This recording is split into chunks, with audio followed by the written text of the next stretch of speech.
to the identity of people within it as a whole. Yeah, I agree with that. I agree with that. It's kind of like I feel like you could like kind of relate it to like probably like Reconstruction in like the U.S. Like even though the KKK committed these like atrocities, most people were like, oh these are terrible crimes, but like no, most people wouldn't like reflect on that era and say like that was terrorism. It was just like probably a product of its time and like too deeply embedded within like the nation's values at that time. So there's probably not that separation. Someone tell me what was special about the post unification? Like what was like the defining aspects of the post unification?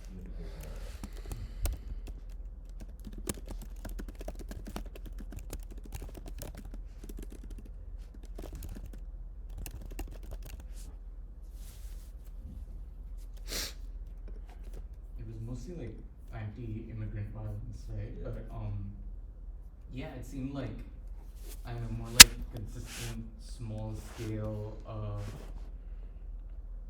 instances of violence as compared to like an organized group doing it in the RAF period or the NSU period, which we'll talk about later.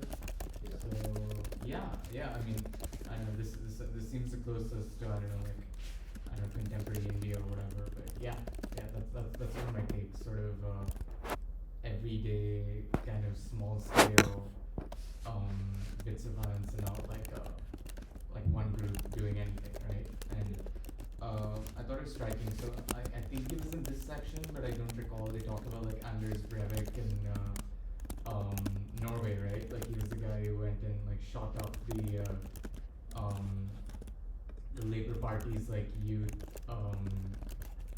festival or whatever, like in 2014 or 15, and they were like, yeah, like we're not sure we would even like prosecute him for terrorism in Germany because it was just like one guy doing it, you know.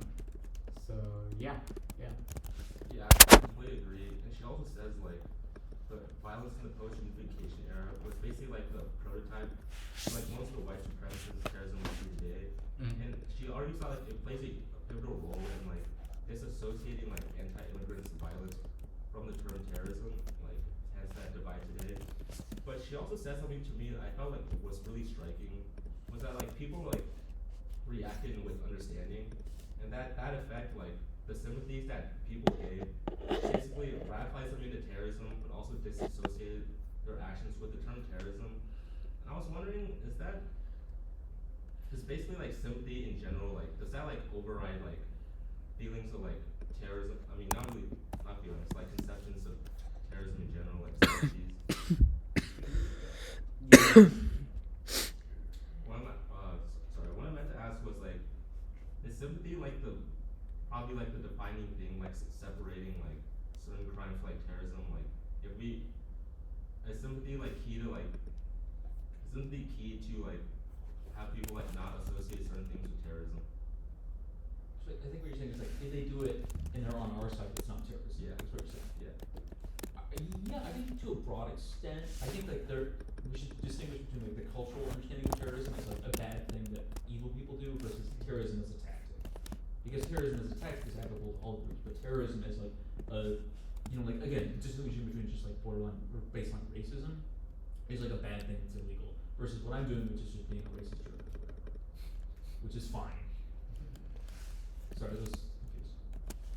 Yeah, just to like build on that, like the political designation. And that's what I really like about this paper in general is that it kind of explored, like we talked about terrorism, like from the beginning, like how do scholars define terrorism, but now we're kind of focusing on like how it's applied as a political designation in a real life setting.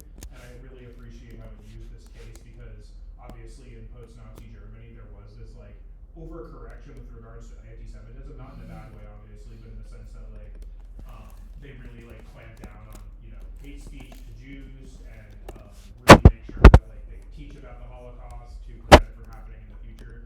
But then you see how like post-unification, to your point, there was this rise in national sentiment again, and there's this kind of gap based on this concept of hegemonic national identity that kind of doesn't really connect people to see things in the same way when it's applied to other groups, potentially like immigrants from Middle East countries, for example. Yeah, I completely agree. I think like that's part of a broader issue, like how like we consider like terrorism to like in this classroom, like you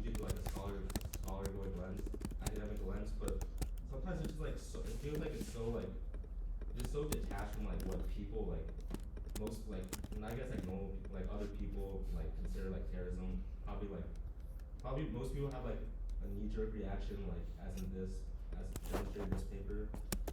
And I want to talk about another thing that like defined the post-reunification era, and that what stood out to me was like emphasized like police were kind of weak like following reunification due to like structural reasons, and security forces were not used to combating street violence.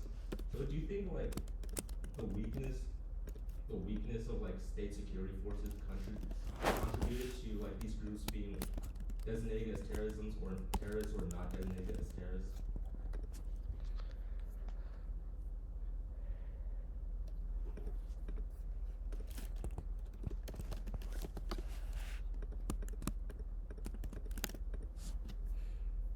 Is the implication like if you don't have a strong security apparatus, then everything is terrorism, or Yeah. Nothing is terrorism. or is nothing terrorism? Yeah. If you don't have the security apparatus. Is everything like basically like gonna be considered like terrorism if like the state like can't really deal with it basically? Yeah. Well, is it the question that the state can't deal with it, or is it just Like fundamentally like it's structurally like unable to like for whatever reason. Hard to say. What would be the, like, why if a state, like, does not have, like, strong apparatus, why would it want to consider everything as terrorism? How would it benefit the state? Oh, sorry, not from the state perspective, more for like the average citizen. If the state like can't deal with it, right, are they like more likely to like brand it as terrorism? Oh, okay. But how does the state strength like filter into like the ordinary person's perspective then, you know? I don't know. Well, from my perspective, I feel like terrorism is like an event like people say like, oh, the state like something like the state probably like couldn't prevent or like is a symptom that like the state like isn't doing enough. Sure. So I was wondering like if that was like that like impacted like people's perception like terrorism as like something like the state fundamentally like can't deal with. Like if the state's like fundamentally weaker, they'll be more inclined to like treat more things as terrorism. Who? Just like from the citizen perspective. Okay.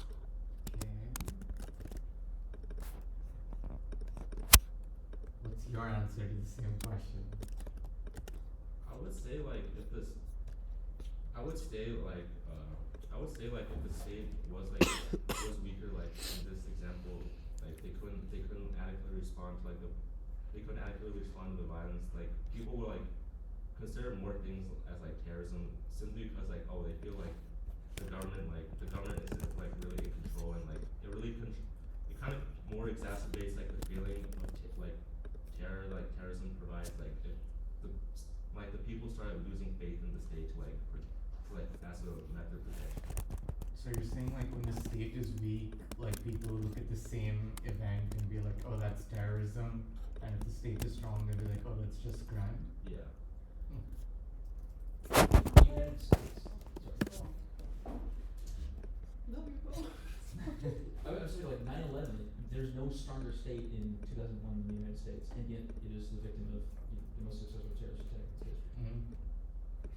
And people rallied around the flag and support Bush more than they ever do. No, but you can like think of it like a conjoint kind of thing. So you present people with the same thing, and whether they think like, oh, like the government can't do shit, or whether they think the government is powerful, like do they think that like, oh, that's terrorism or not? You know? We don't.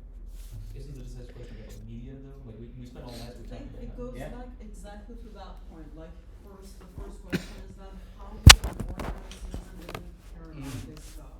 Like how would they even start to understand terrorism? It goes through media and everything that we discussed last week. And considering that, I think we should maybe reframe the question, like not about like the role of the state, but like the other parts of like the, you know, the other parts in the society, like media and everything. Yeah. So I think this is a really interesting way of thinking about the dynamic. So I can see an empirical question here with the X variable, the explanatory variable being state capacity, and the Y the dependent variable being the designation of terrorism. So to empirically answer that question, I think we would want to find a pair of nation states. One is stronger, the other is weaker, and then that states experience the same level of terrorism, and we'll see how people designate that. Yeah, that makes sense. I want to go back. Could I just quickly ask a question? Yes. Has anyone done this work wherein like you give people an event and then ask them like, is this terrorism or not? It's last lecture. Oh man. Alright. That's why I say. My bad. That's why Yeah. students skip lectures. Alright, I'll find it. Thank you. Which one was it incident? First one, far off. Good area.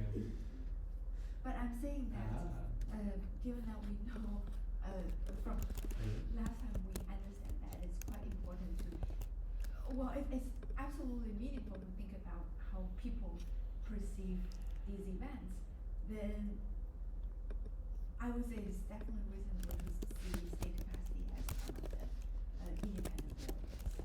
So that's a good question. I want like move like address the modern era, like the post NSU era, and so essentially like the November 2011 attack that they mentioned, like Angela Merkel called the case like a disgrace, and the interior minister even like acknowledged that Germany was like facing this new form of like right-wing extremist terrorism, but ultimately like she argues that not much has been done about this, and the security agencies basically had their hands tied and said, well, we couldn't do more about it. We'll do our best in the future. But I was wondering why do you guys think like in this situation there wasn't like a huge push like in the US following 9/11 to like create like stronger, like really strengthening like the state's capacity to like fight these terrorists? Oh, there definitely was. I mean, what was the thing where in the U.S. government was like we can look at everyone's library records and stuff? What was that called? No, it was Patriot Act. Yeah, thank you. What? Oh, The sorry. Patriot Act, like The Patriot Act. yeah, like the U.S. government, like What is in Germany? oh Jesus Christ, I'm so sorry. Sorry. Yeah, I'm good. Continue. Yeah, so yeah, as you mentioned, like the U.S. basically like passed the Patriot Act, created the NSA, and all these things to combat terrorism. But like following like these series of attacks, like they even like defined it as like a new era of terrorism. So I was wondering like if you guys had any thoughts on like why Germany basically did far less than like the U.S. and like even though they realized it's like a new wave of terrorism. In response to right now. Yeah.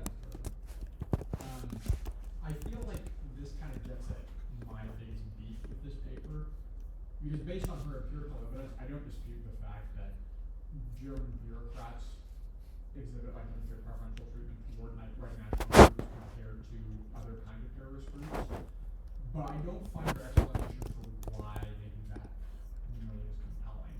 And I think for me, part of it's because of her methodological approach, but also part of it is because with these different groups, it seems to me that, like with the RAF, for example, there's a clear external adversary that can be linked to these groups. So I could see very clearly how during this period when West Germany has the East Germans on their eastern border and they're facing the Soviet Union and the Eastern Bloc, that there's probably like a jingoistic, xenophobic, like external rationale for we need to go after the RAF because they represent this broader national security threat.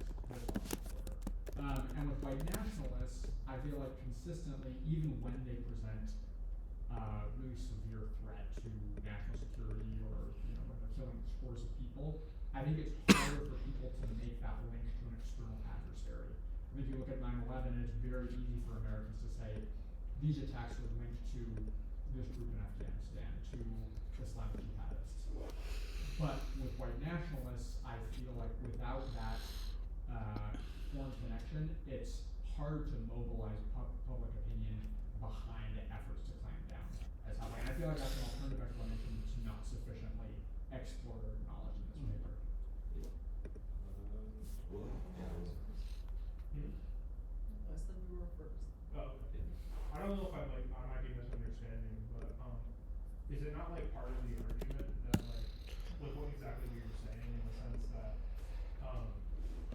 because it's reaffirming the national hegemonic structures and identity of the existing identity of the nation, it's harder to, like, that could be part of the argument as an explanation as to why this hypothesis explains the lack of identifying terrorism, in these cases.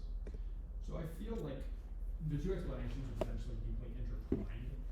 It's really difficult to disentangle like this national hegemonic framework focused particularly on race from antipathy towards external adversaries. So I think it's really hard to pull those two apart. Mm-hmm. But I feel like that second piece of it is the most neglected in the piece. Right. Because there's a priority on this racial component. So are you just saying like she just should have been more clear about fleshing what you're saying out? Right, Yeah. yeah. I got you. So from a research perspective, do you think it would help to maybe empirical test this hypothesis by studying support or counterterrorism acts in the Islamic countries and see how they treat jihadist terrorism? Yeah, I think that would be really interesting to look and see if there's more support for cracking down on terrorists if they're Islamic within your own country. Or what if you vary like the identity of the person doing the terrorist attack among like people here in America? Like, oh, a white guy did this, oh, a Muslim guy did this. Then you give them like an array of potential responses and then see which ones people agree with as like an appropriate response. Yeah, and it's kind of like the conjoint we talked about last week. Yeah. I this idea is new. I checked the conjoint. You really need to read this. Fair. But yeah, I think that would be compelling to like just horse race like identical groups and have one have be linked to an external actor and one not. Yeah. Be purely domestic. Yeah. And I don't remember that the conjoint did that explicitly. Like they play with a bunch of different variables, but yeah. Wayne.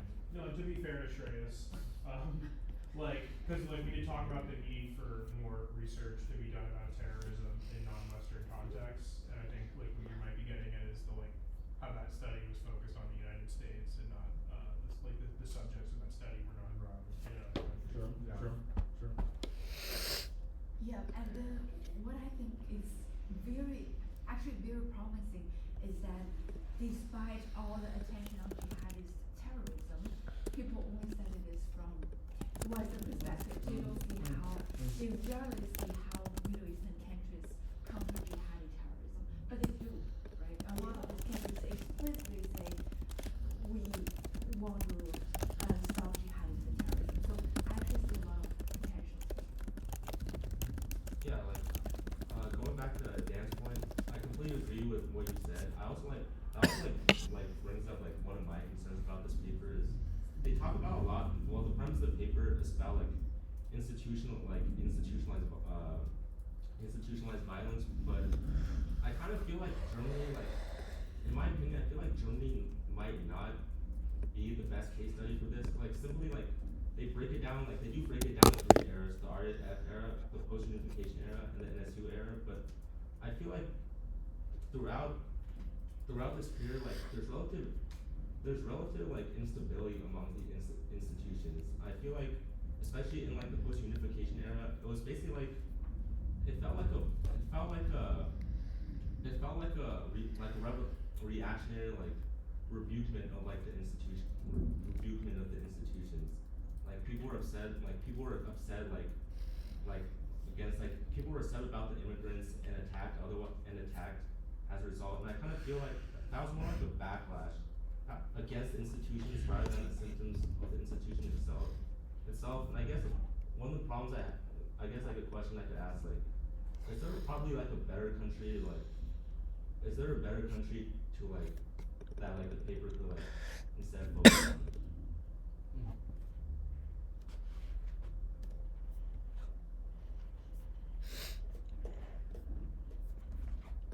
I don't know about a better country, but I do agree that, especially in the early period, the German security apparatus was shot through at a certain level with former Nazis, Like they were integrated to a high extent into the state, and thus it's not surprising that they would respond to right-wing terrorism differently than left-wing terrorism, all else equal.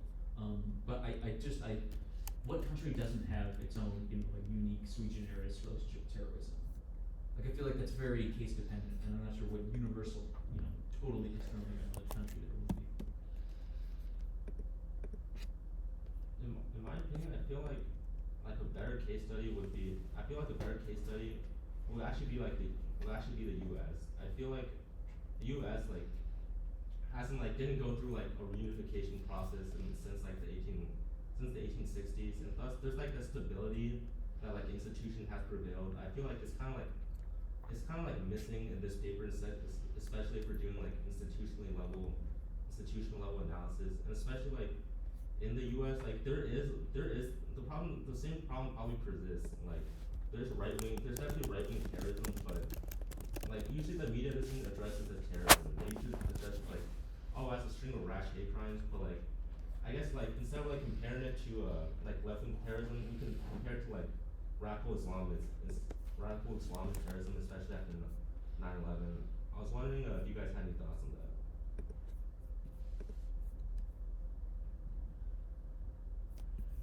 On using the US as Yeah. this case.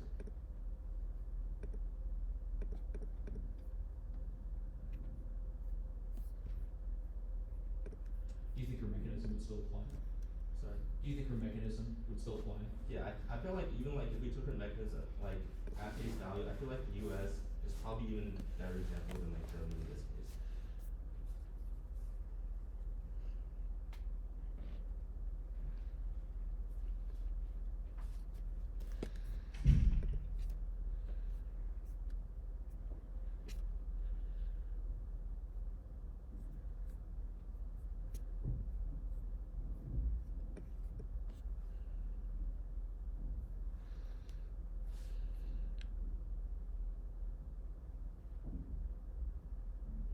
Would you like to just repeat the question? Yeah, so basically like applying like her mechanisms, so like would the US like be a better like case study for like white supremacists like institutionalization, like compared to like Germany in this case, like institutionalized violence?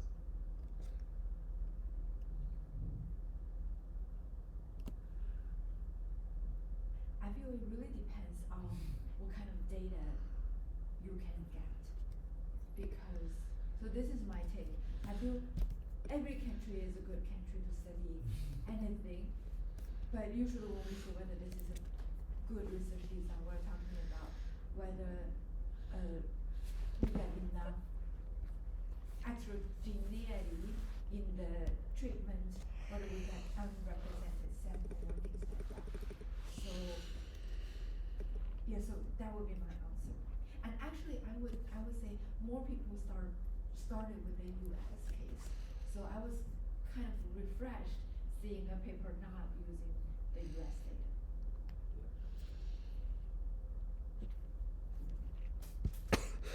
I guess does anyone else have like any like thoughts or like issues they have like with this paper?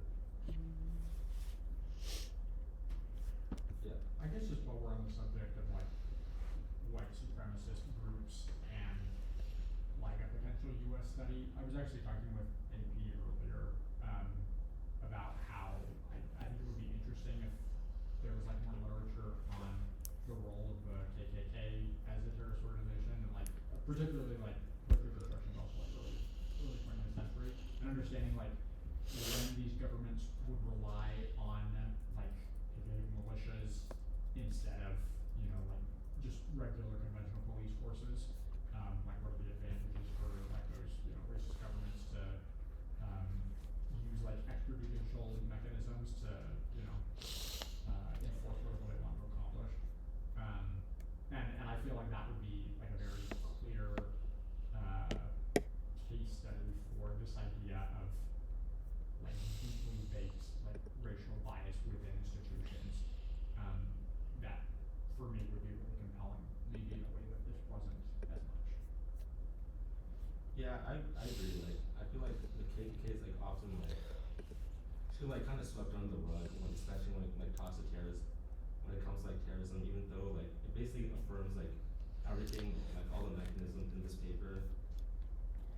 I was wondering, like, I guess, on a more cynic note, is this like, is like the problems discussed in this paper like inevitable result of like homogenized countries?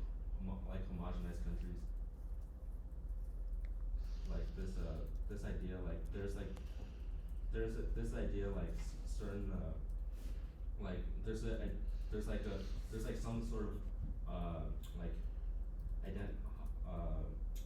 identity hegemony that exists that's like almost impossible to uproot. Well, we can literally see examples like Japan and South Korea.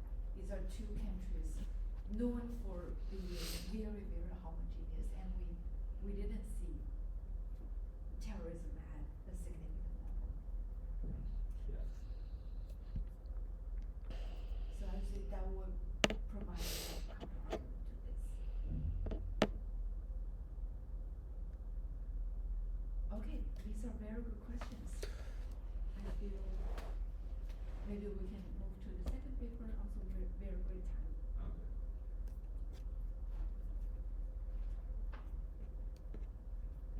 Let's move the Bhutan paper about like USA combating USA.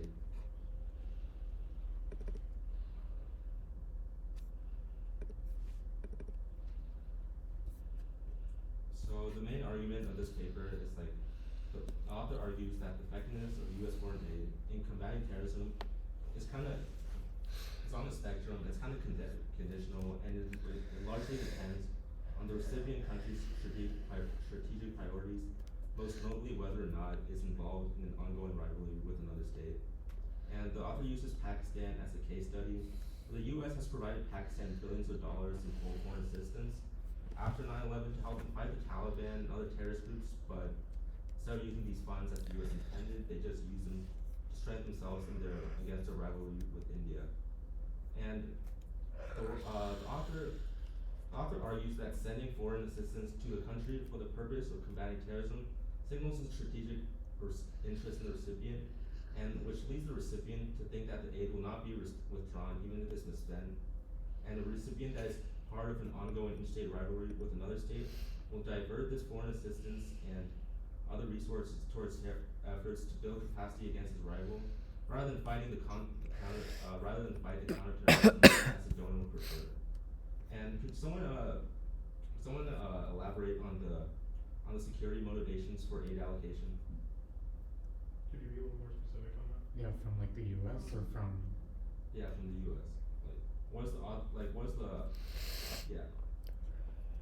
Yeah, no, I'm glad you asked in that way, because that was related to like one of my initial reactions to the paper, which is that I feel like it assumes that the United States has like just a uniform preference for them to pursue the aid, like to use the aid money to pursue counterterrorism efforts, but I feel like in some cases they really might not be that like displeased if they use it to like for example, if the rivalry is a common enemy, you know what I mean? If it's like a proxy war kind of situation where it's like, oh yeah, we don't care if you're like messing up Iran or Russia or or insert other state in here. Like, I feel like that could have been addressed. Yeah, I totally agree. Like, I feel like these mechanisms. I feel like the U.S. probably has to understand that oh, why are these terrorist groups going away even though I keep throwing money at them. I feel like there is the element of basically 4D chess where the U.S. understands they're probably gonna misuse this. I can't really track them. So as a youth, they can use it kill two birds with one stone, mitigate the effects of terrorism while or potentially indirectly slightening a common enemy. And but the author talks about I think I identified three main things that the author talks about three main challenges that the author talks about with allowing aids. And the aid is used to prevent states from aligning with U.S. adversaries, but the recipient states may use funds for relevant purposes, and this might lead to prolonged terrorism where, since all this money is redirected to build up against rivals, is used as a tool for manipulation to trick the U.S. into thinking the problem is bigger than it is. And so he comes up with this idea of like fungibility when it comes to like rival and foreign aid. Can someone tell me what fungibility is? Like within budgets, you get more money for, purpose A. Well, you take the money that you would have otherwise used for purpose A and then use it for purpose B. So the money can be moved from what it's supposed to do to other events instead. Yeah, exactly. It's the problem that like the recipient can sometimes divert aid away from the donor's intended purpose. And the author comes up with this idea of rent seeking, like recipient governments claim like there is this problem to get this money, but they probably just overblow it so you can get the aid for other projects. And these counterterrorism campaigns require a vast commitment of political, military, financial resources. But sometimes, like even if the donor is like unfaithful or uncommitting, there's still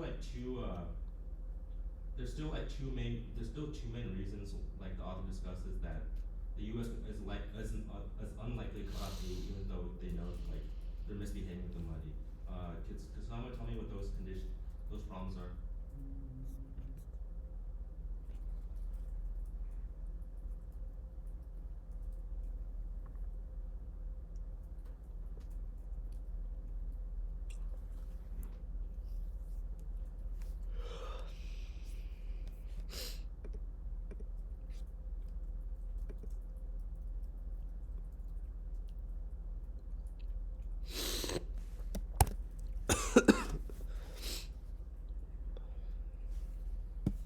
Could you just summarize Yeah.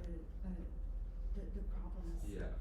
A little bit more Yes, sorry. specifically? Yeah, the two main problems are that like recipient non-compliance, like sometimes isn't very explicit to the donor, like especially in the case of counterterrorism, because these efforts might be like occurring under the table and not really observable to the donor state, and like suspending aid may, especially like in the case of the U.S., like convey the message to constituents that it's softening on counterterrorism efforts, which perhaps like may send like negative messages to constituents and policymakers. And one thing I found interesting is that even though like there's uncooperative like even though like recipients might be uncooperative with the money, it actually might be even followed by an increase in military aid in the following period, while cooperation might lead to aid cuts. I was wondering like what you guys thought about that.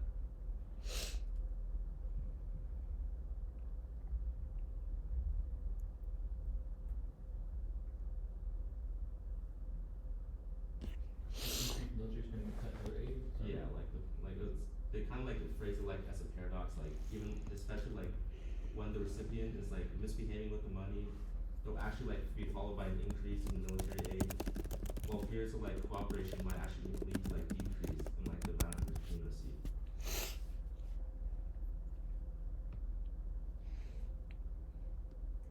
Could you restate the second bit? Increases in cooperation lead Like- to it? Yeah. Well, like periods like if they're actually cooperating and like actually like trying to strengthen their counterterrorism efforts, ironically leads like aid cuts. Oh, right. I mean, I think it comes from the way they measure their variable, right? So the way they measure is like the number of anti-US terrorist attacks that occur, right? Yeah. So obviously, like if you succeed in clamping down the number of terrorist attacks, you'll be like, okay, problem solved, and you'll like turn off the tap, right?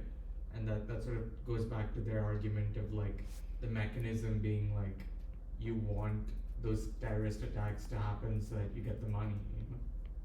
Yeah, I feel like I totally get what you're saying, but I feel like in that regard, would it be more beneficial? Wouldn't it be more beneficial to like have like fulfill like the U.S.'s wishes and like have the U.S. as like a potentially a long-term ally rather than like just prolonging like the supposed allyship, where basically I'm just like misspending the U.S.'s money. So like, is it like better long-term to solve this terrorism effort, or like prolong it to just like abuse their money. No, but why would it be better?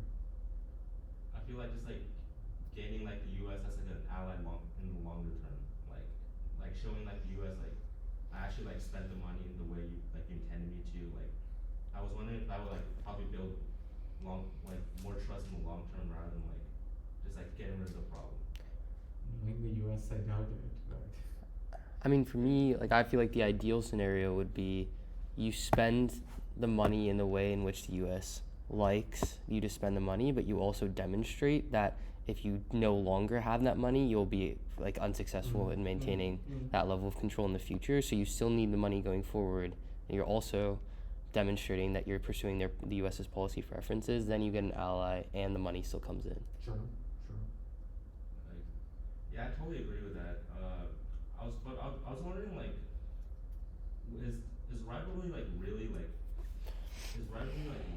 something like, the paper kind of assumes like, oh, I'll use like this counterterrorism like money for rivalry. Like, the paper paints like rivalry as like basically like the most pressing issue that like was divert this funds into. But I was wondering like, is it kind of pessimistic to assume that like rivalry is like the only thing like they'll spend their money on? Could they potentially be diverting their funds to like something else?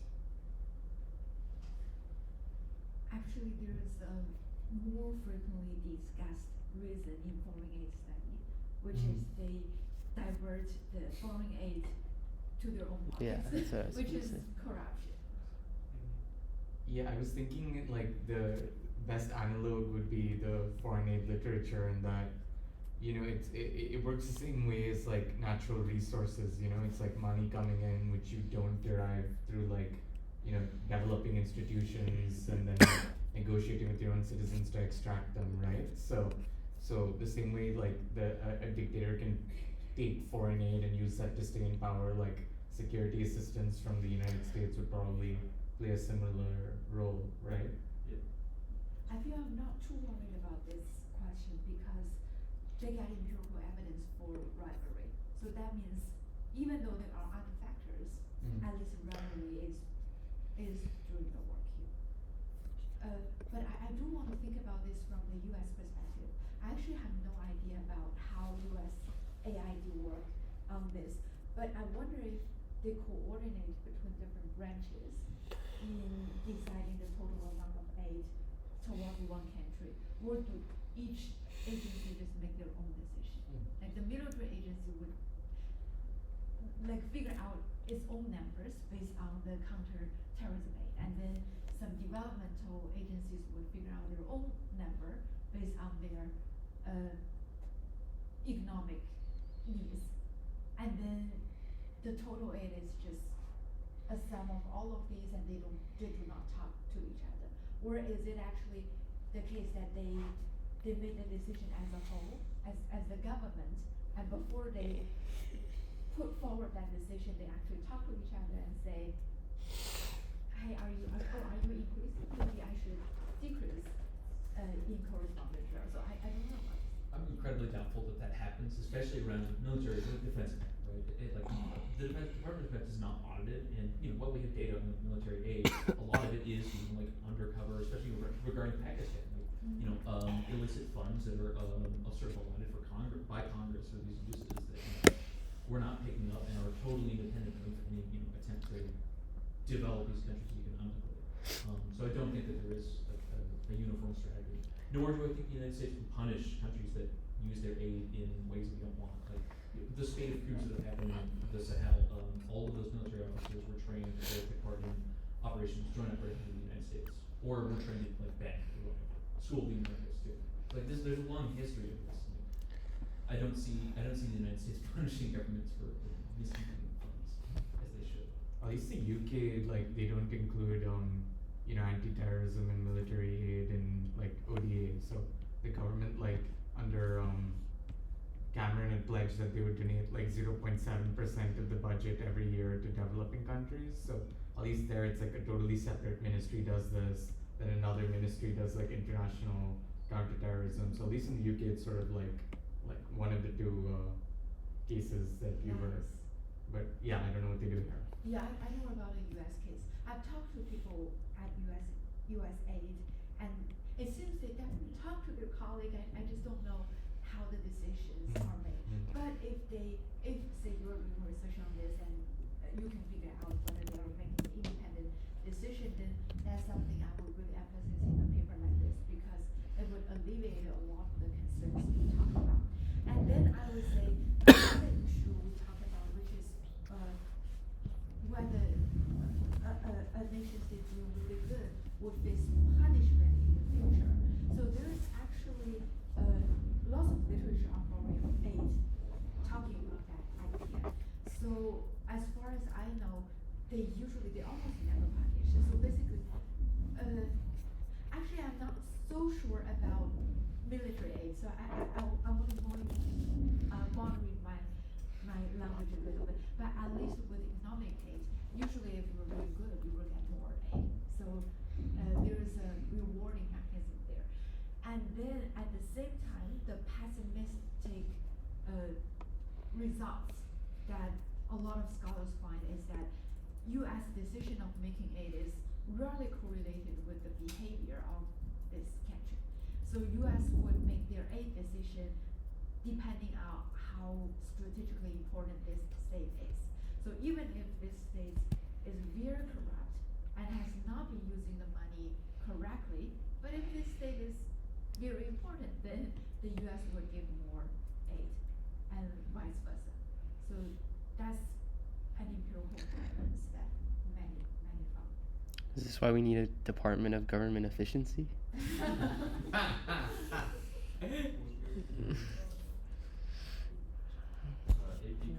going back to your point about like basically like where the U.S. is basically like letting these countries almost get away with anything. But do you think like I guess this goes to like one of my discussion questions, like do you think like the U.S. is like overly lenient in these cases? Like should there be like more like explicit restrictions on would it be more beneficial if like the U.S. just like drew like more hardline restrictions, like how this money can be used, and if you violate these lines, like how we'll stop it. If there's just a high level of auditing capacity of the government of Pakistan, which I don't know that exists, and like who's gonna validate this? The numbers that they give for like how they spent it. So you're saying like it's basically like going back like another problem, like a country like another like the previous problem, I'll describe like counterterrorism like often isn't like a very like transparent process. Like the U.S. like just like go spend this money, but like it's usually like up to the discretion of like it's complete up to the discretion of like recipient country like how I want to do it, and like sometimes they don't make that very clear. So are you arguing that are you saying like it's basically like transparency, like it's the same issue like transparency, like the U.S. really has no reliable way of like verifying like the money's like actually being spent? Potentially, but then again, we're assuming that the United States will punish a country for acts of terrorism. And again, it's like, where do most of the hijackers in Iran come from? Egypt and Saudi Arabia, two strong U.S. allies at the time, right? So like, we can't really punish them, right? You know, they're strategic. You know, we need them to get along with Israel or whatever. So you know, you go after someone who is villainized by the world, and you know, where are some of the ones operating? Loben and Sels.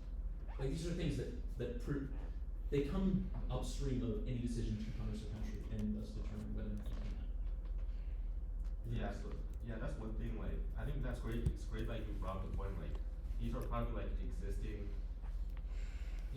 allies that like the U.S. is like, well, obviously like they're afraid of like punished by like taking away. So I was wondering like more along that line, is it even worth trying to like use like foreign aid to like probably is it even worth it to like probably like use aid as a tool to probably like sway like a former like adversarial country into like becoming like somewhat friendly with the U.S.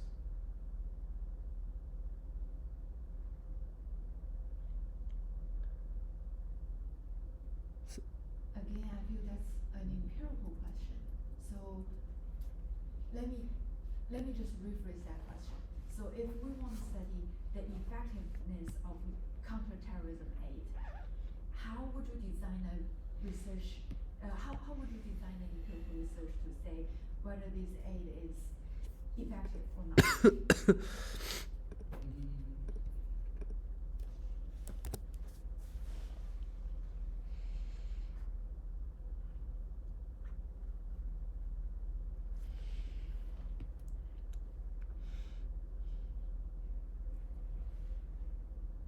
I guess we can think about this together, why the dependent variable would be a relationship, bilateral relationship, and the x would be the 8, obviously. And then we will face so much criticism on the endogeneity problem because people would say, you would only give aid to a country that you want to improve relationship with. And therefore we see the relationship improve, and therefore we will face a lot of causal inverse problem. I think we should do a randomized control trial where we just randomly give countries billions of dollars of aid and then don't do anything else to them and just see if they respond.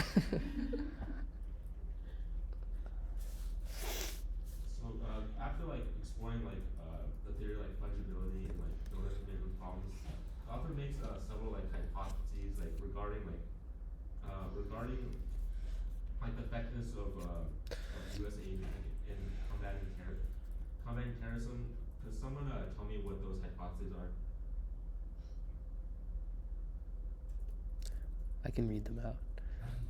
As U.S. aid to state I increases, groups based in that state will be more likely to fail in year T if that state has no rivals, and correspondingly, as U.S. aid to state I increases, groups based in that state will be less likely to fail in year T if that state is involved in a rivalry. And then there's also 2A and 2B. States that are not involved in interstate rivalry will experience fewer anti-U.S. attacks in a given year as U.S. aid increases, and states that are involved in an interstate rivalry will experience more anti-U.S. attacks in a given year as U.S. aid increases. Exactly. So the author argues that like basically like the effectiveness of aid is completely dependent on like the presence or absence of interstate rivalry in the recipient group and in the recipient nation. So the author in the analysis section, could someone tell me like what the depend variables like the author like where the author gets the data for the depend variables?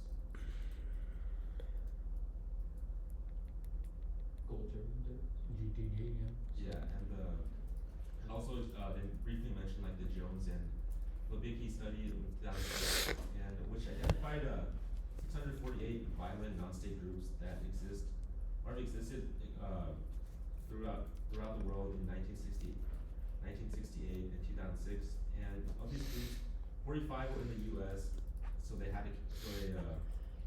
them out, and which leaves them with 603 international states. And could someone tell me like what the 5 different types of group failure like they defined it as? Like when did the author consider like groups that failed?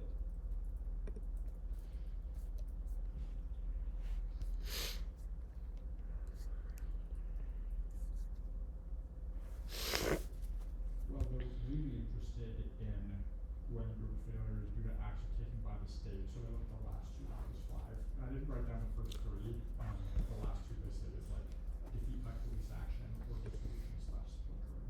Yeah, the first 3, just to reiterate, it was accomplishment of group goals, entry into politics, and defeat by the military forces outside state. But as you mentioned, like in practicality, we're really like interested in looking at 4 and 5, and they use a binary logistic regression because like it's pretty like obvious like the group can either fail or continue to survive.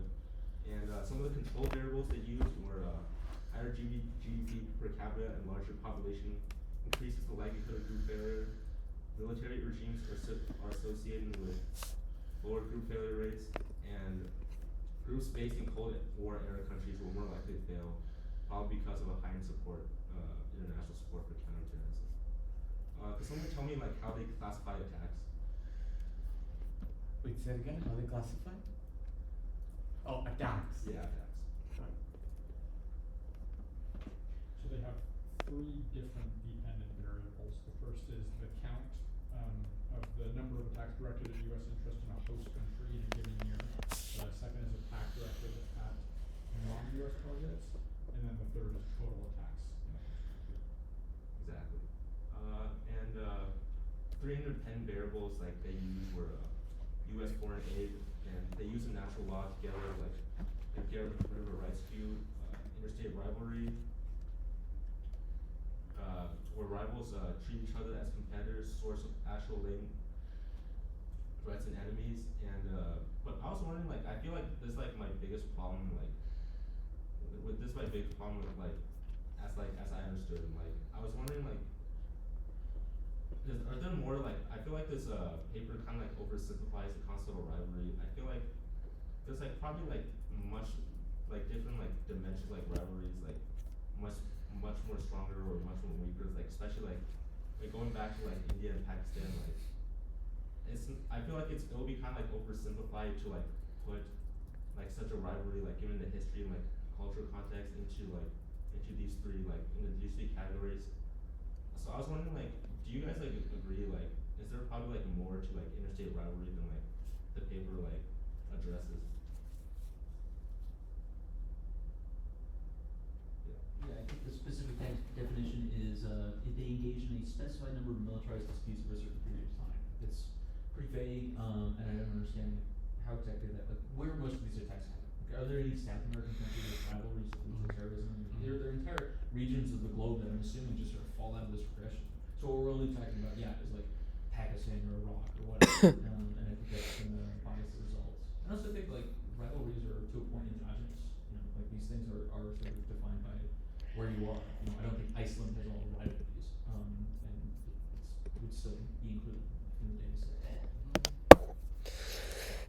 Yeah. I also think it would have been interesting to pursue potentially more objective measure of rivalry, since this is going to be up to a high degree of discretion.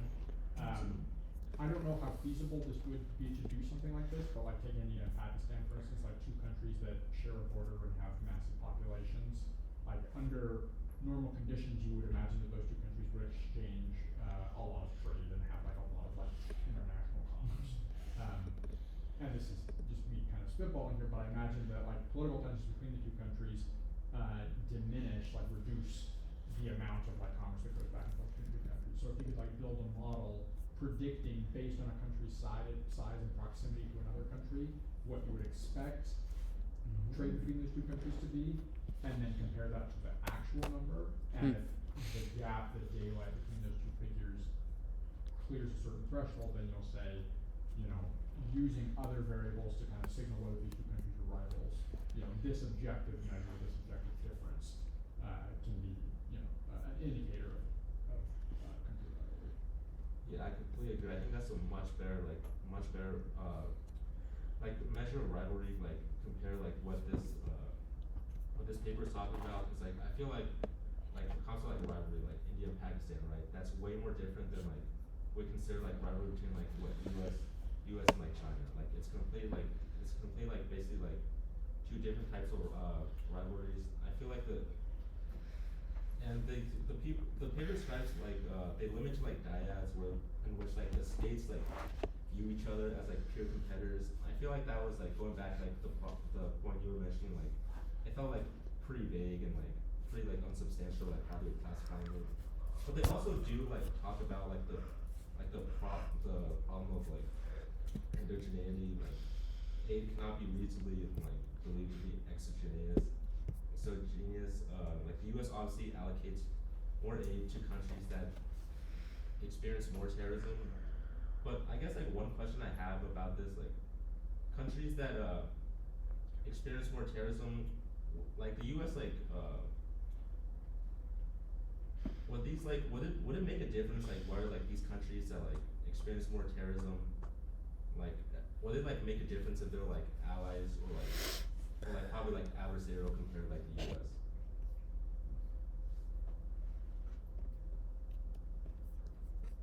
More of a difference on what? Like on what happened? Like aid. Well, if they were adversarial, they wouldn't get USA, right?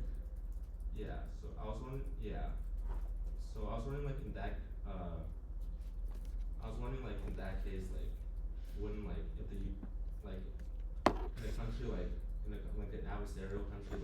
like wouldn't even like probably like give any aid to like an adversarial country, I feel like that would like, which would probably like limit like the data set like and like really which limit the data set of like an example, so like how effective like foreign aid is in combating counterterrorism.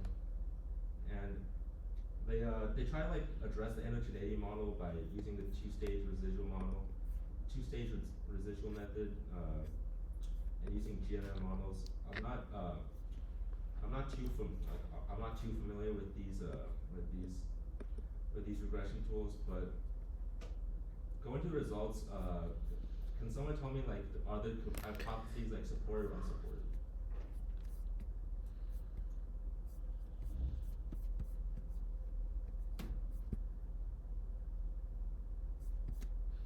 Big fan of the interaction effect. Go out there. Yeah. As a negative predictor. Yeah, so absent a rivalry, foreign aid. So these states to like defeat terrorist groups more quickly, supporting H1A, and US aid to a state, an interstate rival, is associated with longer lasting terrorist campaigns. And overall, whole US aid has a positive effect on anti-American attacks in states engaged in interstate rivalry.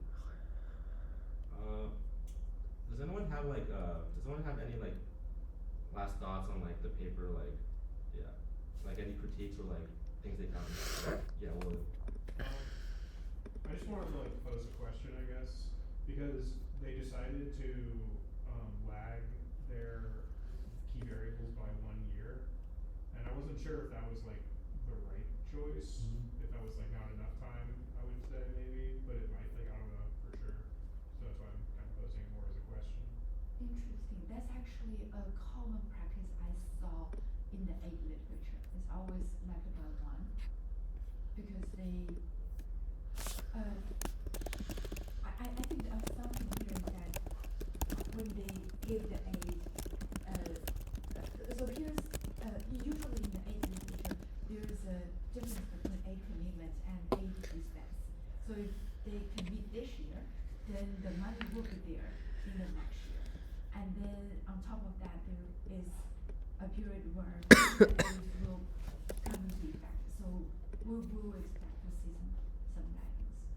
Yeah, no, I agree with the if I wasn't clear, what I'm trying to say is like that part makes sense, but Yeah. like could the behavioral aspects, meaning in terms of the policies, like what they actually do with the money and the effects of what they do with the money then take place after 1 year? And is this capturing that adequately? I see. So are you saying that it's likely that the effect will only be there after several years, maybe? Maybe, yeah. Like, is this fully Yeah. like, it might, the 1 year is probably getting some of it, but I don't know if it's getting like all of it. You know what I mean? Yeah, I think that's a reasonable critique. Although I'm trying to think in the shoes of the author, then I would say, well, for counterterrorism, like we should at least aim to see some immediate effect. And hopefully if someone is killing people out there, you want that to be stopped like in minutes. Yeah.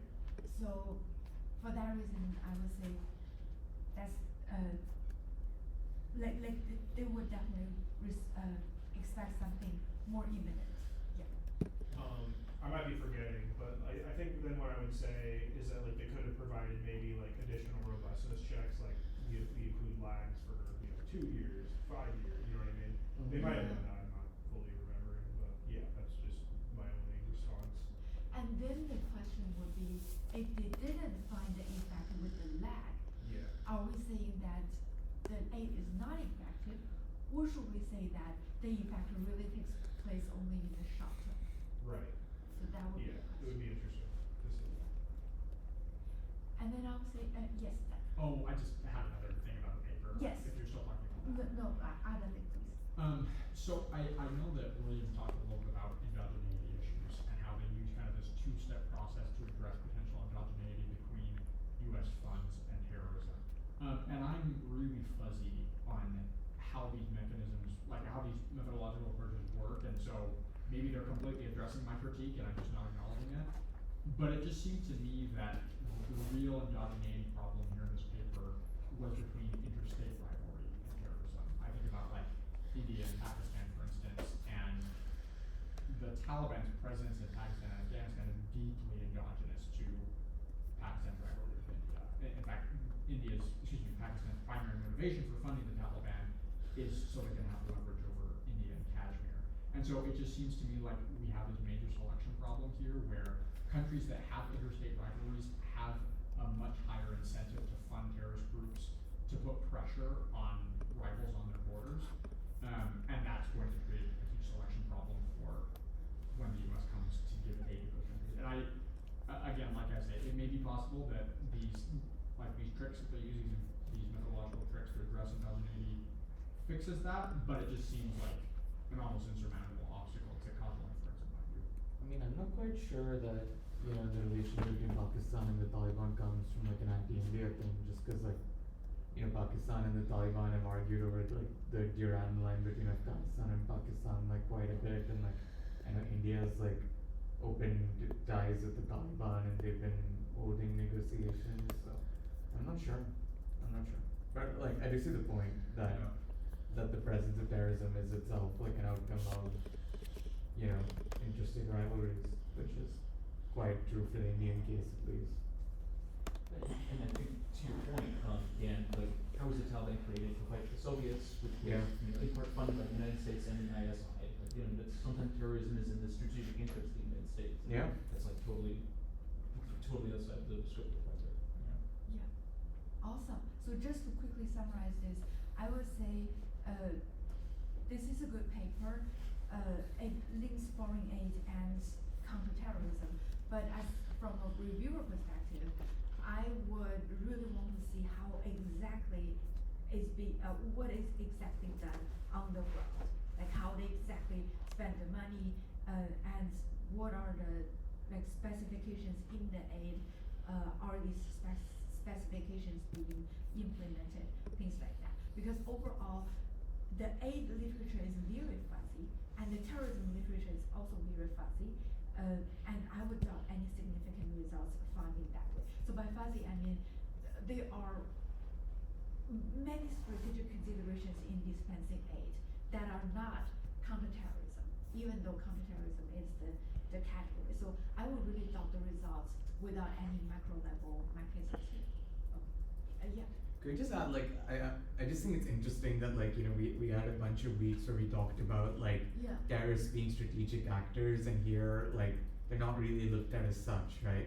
I mean, it could be like the explanation for this comes from like your government, you ally with the United States, that I mean we know multiple terrorist groups have like claimed like that is literally the reason they do terrorism, you know, like oh like the Saudi Arabians are like allied themselves with the great Satan, right?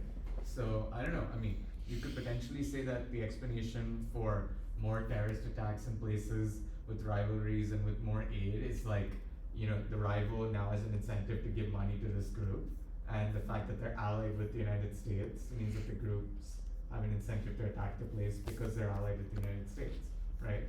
Like, I don't know, I think like to buy their case, I would expect to see like opposite signs for like anti-US attack versus like non-US attacks, but they're all sort of pointing in the same direction. So you could sort of explain the outcome being like, oh, they have a rivalry, and so like, that's where their focus is on, and then like countries without a rivalry can actually spend all their time thinking about internal security in a way countries without rivalries can. Yeah, that is a very good argument.